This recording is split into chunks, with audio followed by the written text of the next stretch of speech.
এক সাইডে অবস্থান নিয়েছে। সচিবালয়ের সামনের রাস্তাটা এই মুহূর্তে ফাঁকা।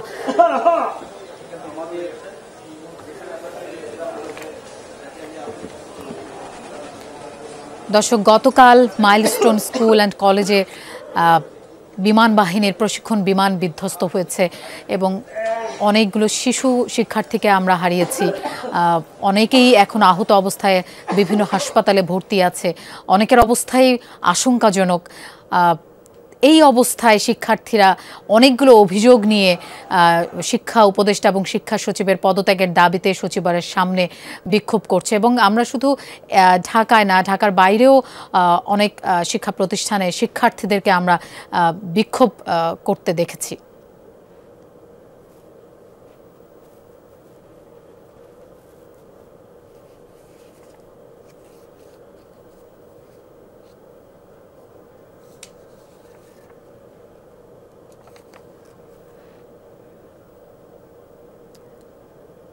দর্শক, মাইলস্টোন স্কুল অ্যান্ড কলেজের সেই গতকালের যে দুর্ঘটনা, শোকাবহ পরিবেশ সৃষ্টি হয়েছিল গতকালকের, তারই পরিপ্রেক্ষিতে আজকে শিক্ষার্থীদেরকে আমরা দেখেছি একেবারে বিক্ষোভ প্রদর্শন করতে।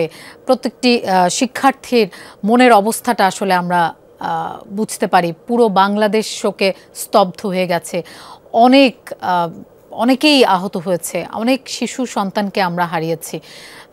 এই শোক সেই শিশুদের পরিবার কতটা সইতে পারবে আসলে সেটা আমরা কল্পনাও করতে পারি না। এরকম দুর্ঘটনা যেন আর না ঘটে, এজন্য কি কি করা যেতে পারে, কি কি ব্যবস্থা নেওয়া যেতে পারে। এই যে প্রশিক্ষণ বিমানগুলো লোকালয়ে কেন উড়ানো হয় সেটিও কিন্তু অনেকেই অভিযোগ করেছেন এবং যে প্রশিক্ষণ বিমানের যে বহু পুরনো সেটিও কেন এই 2025-এ চলছে সেটিও একটা প্রশ্নের দাঁড় করিয়ে দিয়েছে। আমরা এই মুহূর্তে দেখতে পাচ্ছি সচিবালয়ের সামনে শিক্ষার্থীরা এসেছে, তারা বিক্ষোভ প্রদর্শন করছে। অসংখ্য আইনশৃঙ্খলা বাহিনীর সদস্যদেরকে আমরা দেখতে পাচ্ছি, পুলিশের পাশাপাশি সেনাবাহিনীর সদস্যরাও সেখানে আছেন। আমাদের সহকর্মী শওকত মঞ্জুর শান্ত সেখানে আছেন। শান্ত, যদি এই মুহূর্তে কিছু জানাতে পারেন। শান্ত, আপনি কি আমাকে শুনতে পাচ্ছেন?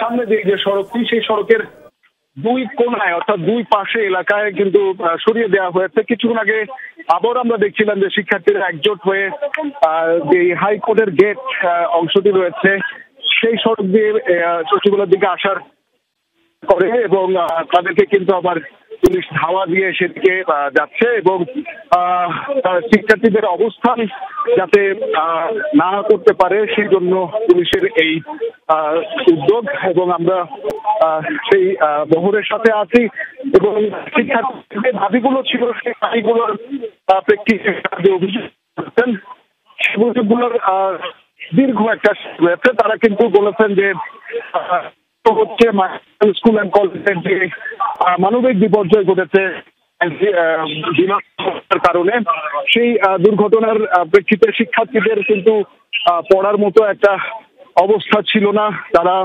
অপেক্ষায় ছিল তাদের পরীক্ষা হয়তো বা পেছানো হবে, কিন্তু সেটি গভীর রাত হয়ে যাওয়া এবং তাদের দীর্ঘ সময় অপেক্ষা। এমন কয়েকজন শিক্ষার্থীও এখানে এসেছেন যারা পরীক্ষার জন্য প্রস্তুতি নিয়ে হলেও পর্যন্ত গিয়েছেন, তাদের কেন্দ্রেও গিয়েছেন। সেই শিক্ষার্থীরাও কিন্তু অভিযোগ করছিলেন যে আসলে কিভাবে তাদেরকে এই একটা সিচুয়েশনের ভিতরে সরকার ফেলে দিয়েছে।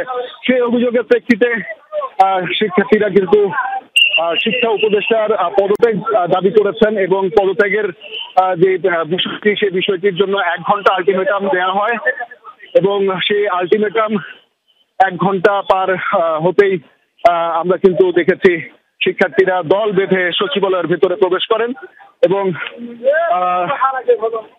সেই শিক্ষার্থীদের ভেতর থেকে কিন্তু আইন শৃঙ্খলা রক্ষাকারী বাহিনী তাদেরকে বের করে নিয়ে আসে এবং বের করে নিয়ে আসার পরেই আমরা দেখি যে উত্তেজনা সৃষ্টি হয় সচিবালয়ের বাইরে এবং তখনই আইন শৃঙ্খলা রক্ষাকারী বাহিনী কিন্তু তাদেরকে ছত্রভঙ্গ করে দেওয়ার জন্য যেই প্রক্রিয়া, সেই প্রক্রিয়া তারা কিন্তু সেই পন্থা অবলম্বন করেন এবং লাঠিচার্জ করা হয়, একই সাথে টিয়ার শেল এবং সাউন্ড গ্রেনেড ছুটতে আমরা দেখি এবং পরবর্তীতে এই শিক্ষার্থীরা কিন্তু ছত্রভঙ্গ হয়ে যায়। আমরা একটা এপিসিকে সামনের দিকে এগিয়ে যেতে দেখছি এবং শিক্ষার্থীদের যে বর্তমান অবস্থান সেটি হচ্ছে হাইকোর্ট এবং ঢাকা বিশ্ববিদ্যালয়ের যে অংশ রয়েছে সেইখানে, অর্থাৎ দোয়েল চত্বর থেকে শিশু একাডেমি এবং হাইকোর্টের গেট পর্যন্ত, এবং অপর পাশে সেটি হচ্ছে গুলিস্তানের 0 পয়েন্ট এবং স্টেডিয়াম সহ আশেপাশের যেই অংশ সেখানে শিক্ষার্থীদের অবস্থান। এবং পুলিশও বা আইনশৃঙ্খলা রক্ষাকারী বাহিনীও কিন্তু দুই অংশে বিভক্ত হয়ে সড়কের দুই পাশে অবস্থান নিয়েছে এবং এই অংশের যারা এইমাত্র আমরা আরও একটি সাউন্ড গ্রেনেডের শব্দ পেলাম এবং শিক্ষার্থীদের অবস্থান এখান থেকে ছত্রভঙ্গ করে দেওয়ার জন্য আমরা কিন্তু ওয়াটার গান দেখতে পাচ্ছি, যার মাধ্যমে আসলে তীব্র গতিতে গরম পানি ছুঁড়ে ছত্রভঙ্গ করার যে প্রক্রিয়া সেটি হয়তোবা করার উদ্যোগ, এবং একই সাথে সাউন্ড গ্রেনেড দিয়ে শিক্ষার্থীদেরকে যত দূর পর্যন্ত সরিয়ে দেওয়ার সুযোগ পাওয়া যায় সেটি কিন্তু করছেন। এবং আমরা একজন সড়কের অন্য পাশে একজন আহত শিক্ষার্থীকে নিয়ে যাওয়ার চিত্র দেখতে পাচ্ছি, দুজন মিলে একজন আহতকে সরিয়ে নিচ্ছেন।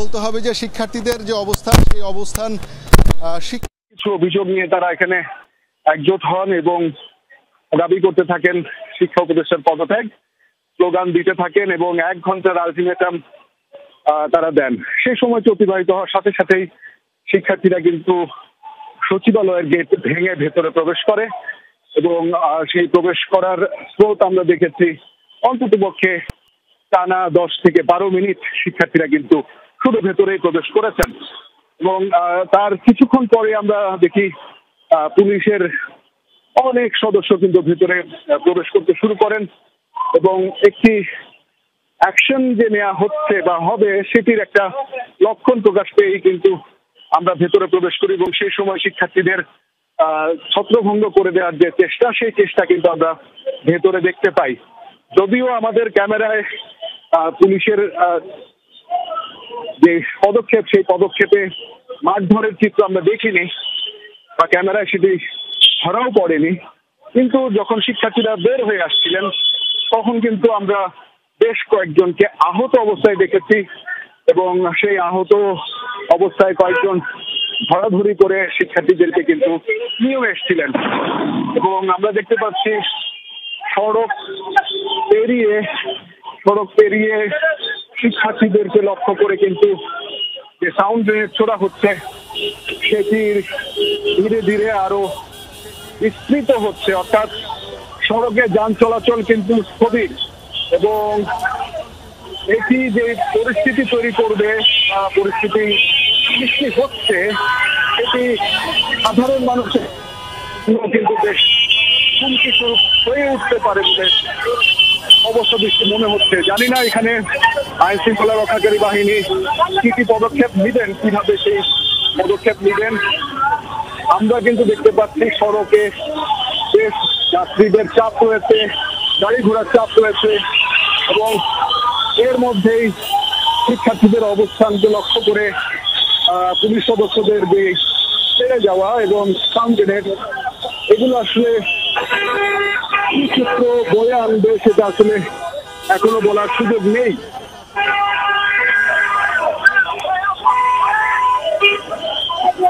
তবে আমরা এই পাশে দেখতে পাচ্ছি শিক্ষার্থীদের বেশ কয়েকজন এখানে যাত্রা করছিলেন, তাদেরকে কিন্তু সরিয়ে দেওয়া হয়েছে এবং আমরা সড়কের চিত্র একটু দেখাতে চাই। এখানে কিন্তু যান চলাচল হচ্ছে, সাধারণ মানুষ কিন্তু সড়কে চলাচল করছেন এবং সড়কে একটা যত্নও আমরা দেখতে পাচ্ছি এবং এর ভেতরে শিক্ষার্থীদের অবস্থান কোথায় হবে অথবা আইন শৃঙ্খলা রক্ষাকারী বাহিনী কিভাবে তাদের কার্যক্রম পরিচালনা করবেন সেটিও বেশ বড় একটা প্রশ্ন সৃষ্টি করেছে। আমরা দেখতে পাচ্ছি পুলিশ সদস্যরা কিন্তু ধীরে ধীরে ঢাকা বিশ্ববিদ্যালয়ের দিকে এগিয়ে চলেছেন।